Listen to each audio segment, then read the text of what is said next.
My sister sent the text at 11:47 on a Tuesday night, which is how I knew it wasn't really a message. It was a warning. Don't mention the foundation at dinner on Saturday. Malcolm's parents don't need to know about all that. Just be normal for once, okay? I read it twice lying on my side in the dark, the blue light of my phone, the only thing in the room. I set it face down on the nightstand and stared at the ceiling for a long time before I fell asleep. All that. Like 6 years of my life could be folded into 2 words and tucked into a drawer before company came over. My name is Isla, and I'm 34 years old, and I work for a charitable foundation in Ottawa that funds early literacy programs in underserved communities across Northern Ontario and the Maritimes. I have been doing this work since I was 28, when I left a corporate communications job that paid well and made me feel nothing, and took a position that paid half as much and made me feel like I was actually using the part of my brain that had always wanted to matter. It isn't glamorous. I spend a lot of time on grant applications and board presentations, and driving through towns where the school library has fewer than 200 books, and all of them are falling apart. I don't have a title that sounds impressive at dinner parties. I don't have a corner office or stock options or a husband or a mortgage in the right postal code. What I do have is a record of having helped fund 47 community literacy programs in the last 4 years, with measurable outcomes that 3 separate academic researchers have now published papers about. But my sister didn't know that last part, because she'd never asked. Her name is Courtney, and she's 38, and she has the kind of life our mother had always quietly hoped for me. The house in Kanata, the 2 kids in French immersion, the husband with the engineering firm, the holidays in Tulum and Whistler depending on the season. She isn't unkind, exactly. She just moves through the world with the specific confidence of someone who has never been asked to defend the choices they made. And somewhere along the way, she started applying that same confidence to the choices other people made too. Namely mine. My sister's future in-laws were coming to dinner. Malcolm, her son-in-law actually, her son's name is Carter. Carter was getting married to a woman named Priya, whose family was from Mississauga. No, wait, let me back up, because I keep getting ahead of myself when I think about that night. Carter, my nephew. 26 years old, soft-spoken, the kind of young man who always remembered to ask how you were doing and actually listened to the answer. He was getting married in June to a woman I had met exactly once, at Christmas briefly, while Courtney stage managed the conversation like she was running a press junket. Priya seemed lovely. She had a quick laugh and asked me intelligent questions about my work, and then Courtney smoothly redirected everyone toward the cheese board, and we didn't speak again. The dinner on Saturday was the official meeting of the families. Priya's parents were flying in from Mississauga. Her father, Dr. Suresh Anand, was apparently someone. My mother had mentioned this 3 times in the last 2 weeks in the particular reverent tone she uses for people whose accomplishments fall outside her frame of reference, but inside the frame of reference of people whose opinion she values. Retired professor, literature, published. The kind of man, my mother said, whose name alone makes academics sit up straighter. She said it differently, but that was the meaning. So fancy dinner at Courtney's house in Kanata, catered, string quartet probably not, but definitely the good wine glasses, definitely the candles on the table, and definitely the silent expectation that I would sit quietly and not bring up anything that might require explaining. Just be normal for once. I wore a green dress I'd had for 3 years and drove myself from my apartment in Centertown because I'd missed the window to coordinate a ride with anyone else. I parked on the street and sat in my car for exactly 2 minutes, the way I always do before events like this. Not because I was nervous, but because I've learned that 2 minutes of stillness before walking into a room full of people who have a fixed idea of who you are is sometimes the only quiet you get for the rest of the evening. Courtney met me at the door with a hug that lasted precisely as long as it needed to and a look that said, "We've talked about this, right?" I nodded. She relaxed approximately 2%. The house looked beautiful, I'll give her that. She's good at this kind of thing, the kind of beauty that looks effortless because all the effort happened earlier in the week. Warm lighting, flowers from the market, the smell of something slow roasting that she definitely hadn't made herself, but would accept credit for graciously. My mother was already there, stationed near the kitchen in the way she always is at family events, the person who knows where everything is and therefore belongs everywhere. She looked at me when I came in. A quick scan, head to toe, the kind that parents learn to disguise but never fully manage to. The dress passed, the shoes passed. She touched my arm briefly and said, "You look nice," which from her is its own language. Carter found me first, which I was grateful for, because he always does. He hugged me properly and said, "Aunt Isla, I'm really glad you came." And he meant it in the specific way that Carter always means things. Without subtext, without the social arithmetic everyone else in my family seems to run constantly in the background. "Of course," I said. "I wouldn't miss it." Priya's family arrived about 20 minutes after me. Her mother, Sunita, was elegant and warm in a way that immediately made the room feel less performative. Her younger brother, maybe 20 or 21, was clearly trying very hard not to look bored and mostly succeeding. And her father came in last, the way people do when they're used to being followed by a room's attention without asking for it. Dr. Suresh Anand was a compact man in his late 60s with silver at his temples and very clear eyes and the particular stillness of someone who has spent decades in lecture halls, learning to make people lean in rather than shout to be heard. He shook hands with my brother-in-law, said something warm about the house, bent slightly to speak to Courtney's youngest, who was hovering near the entry in the way small children do when they're uncertain about strangers. I was standing near the bookshelf that lines the far wall of Courtney's living room, the bookshelf that holds mostly decorative objects, and the same 6 books she's had since university, plus a few Carter left behind, with a glass of sparkling water because I'd only wanted sparkling water, and I was doing what I'd been instructed to do, which was nothing. I was being wallpaper. I was very good at being wallpaper when the situation called for it. Dinner was called, and we moved to the table, and Courtney had done the seating in the way that I recognized as deliberate, the way someone sits adults strategically to minimize the chance of any one person becoming too interesting. I was at the far end, beside Sunita and the younger brother, whose name I'd already forgotten and immediately felt guilty about forgetting. The food was good. The conversation was careful. My brother-in-law talked about the housing market in a way that managed to sound like neither complaining nor bragging, which is genuinely difficult, and I gave him credit for it. My mother asked Sunita about Mississauga in a way that was friendly and slightly too loud, the way she sometimes is when she's nervous. Carter and Priya held hands under the table and thought nobody noticed, and everyone let them have it. I ate my salmon. I smiled when smiled at. I asked the younger brother. I eventually caught his name, Arjun, from something his mother said, whether he was in school, and he said yes, Waterloo, computer science, and I asked what he was working on, and he told me with the kind of slightly cautious enthusiasm people have when they're not sure whether the adult asking is genuinely interested or just being polite, and I was genuinely interested. And after about 3 minutes of actual conversation, he relaxed and started talking properly. And we talked about machine learning applications in education for longer than anyone at that table would have expected. It was a normal dinner. It was fine. I was being exactly who I'd been asked to be. Agreeable, quiet, the least complicated person in the room. And then Dr. Anand, who had been at the other end of the table, did something. He set down his fork.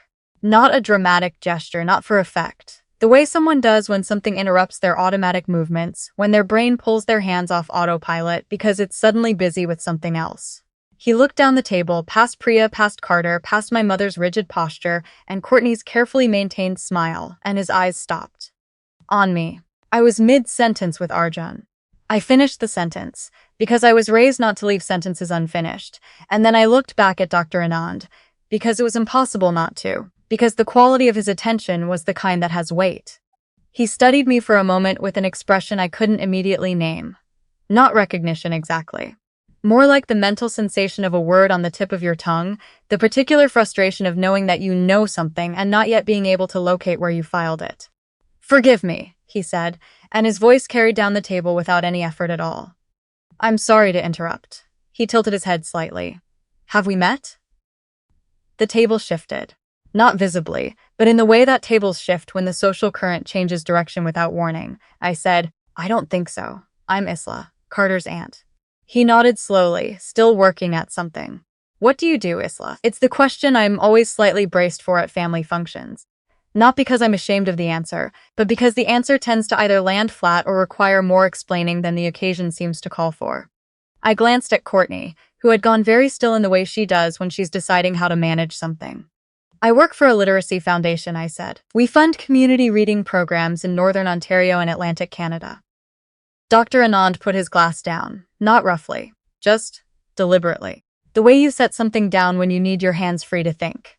"Which foundation?" he said. It wasn't quite a question. The Clearwater Literacy Foundation, I said. Based in Ottawa. He was quiet for 3 full seconds, and in those 3 seconds, I watched something move across his face. It arrived in pieces, like a photograph developing in real time. The Cornerstone Initiative, he said, not asking. I felt something shift in my chest.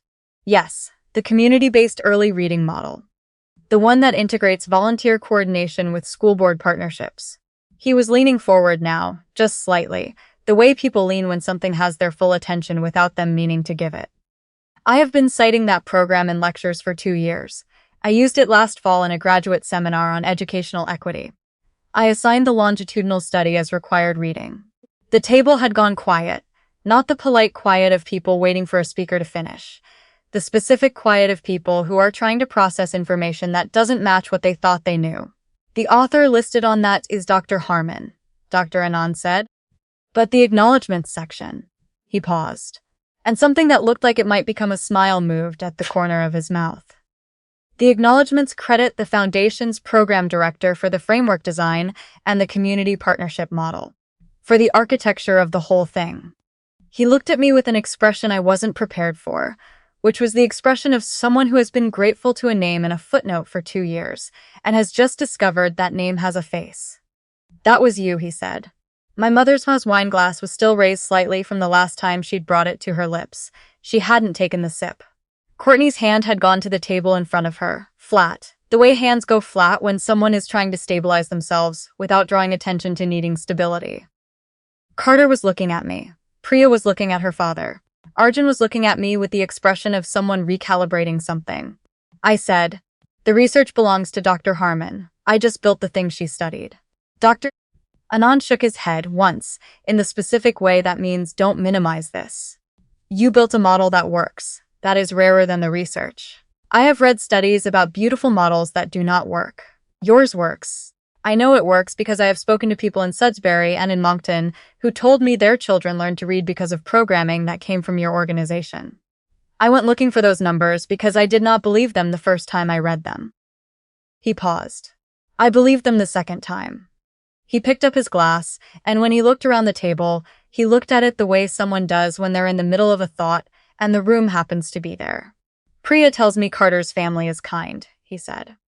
I'm learning tonight that they are also more interesting than I was led to expect. He glanced, not unkindly, not cruelly, but without softening it, toward the end of the table where my mother sat and where Courtney's carefully controlled expression was currently dismantling itself. The people doing the quiet work, he said, are usually the ones worth knowing. He said it with the even tone of a man who has spent a career saying true things without dressing them up, and the table heard it exactly the way he meant them to. Nobody moved to pick up their forks for a moment. My mother set her wine glass down, finally. A small movement, a controlled one. But her eyes found mine across the table and held there, and in them I saw something I hadn't seen before, or maybe hadn't let myself look for. The specific discomfort of realizing that the story you've been telling yourself about someone has been missing the most important chapter. Courtney said something then. Something about dessert, or coffee, or whether anyone wanted tea. The social instinct working even when nothing else was. The table stirred back to life gradually, the way rooms do after a moment that's slightly too large for them. Arjun leaned over to me about 5 minutes later and said quietly, "So you're the one who built the thing I read about in my education technology." I looked at him. "That was a computer science elective?" "Cross-listed," he said. "The prof made us do a case study on tech-adjacent community programs. Yours was one of them." He paused.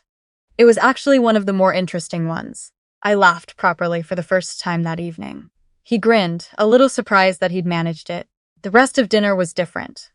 Not dramatic, not reversed, just different. The way a room is different after the windows get opened and the air changes without anyone announcing that it's going to change. People asked me questions they hadn't thought to ask before. My brother-in-law, who I have spoken to at family events for 9 years without him ever once asking about my work, asked how the funding model operated, whether it was provincial grants or private, and actually engaged with the answer. Sunita asked about the communities in Atlantic Canada and mentioned a cousin in Fredericton who worked in the school system, and we talked for 20 minutes about the specific challenges of rural literacy infrastructure, and it was the most genuinely engaged conversation I'd had at a family event in years. Carter found me in the kitchen later, when I'd slipped in to refill my water, away from the warm noise of the table.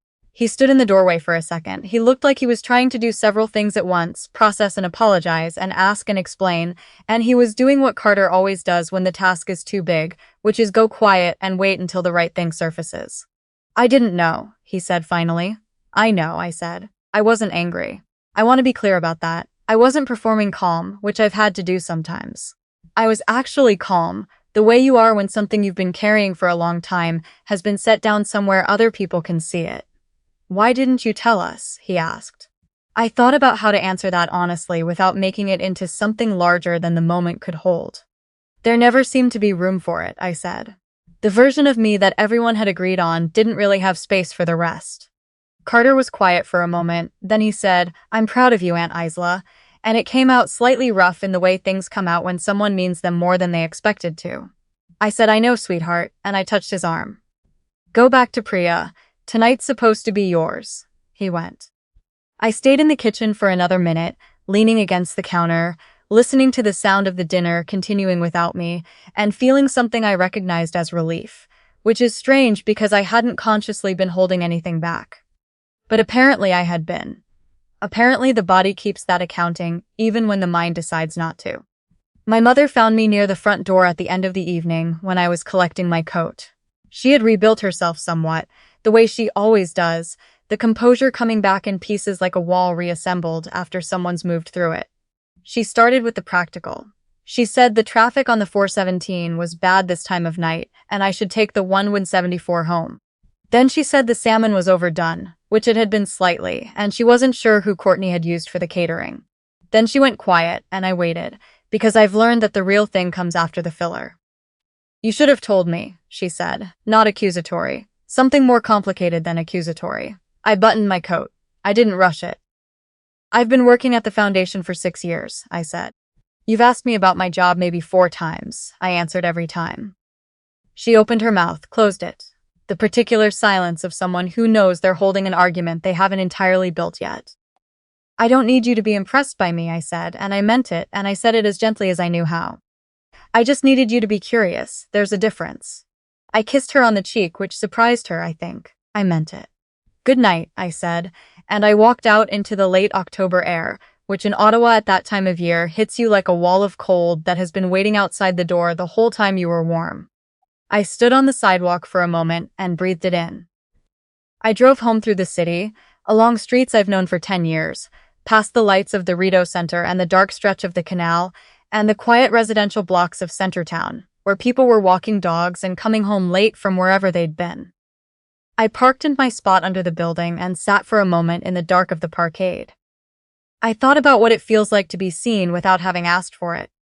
Not the performance of being seen, which is exhausting, but the actual thing, the moment when someone looks at what you've actually done, what you've actually built, without you having to present it or defend it or translate it into terms that make it legible to people who weren't paying attention.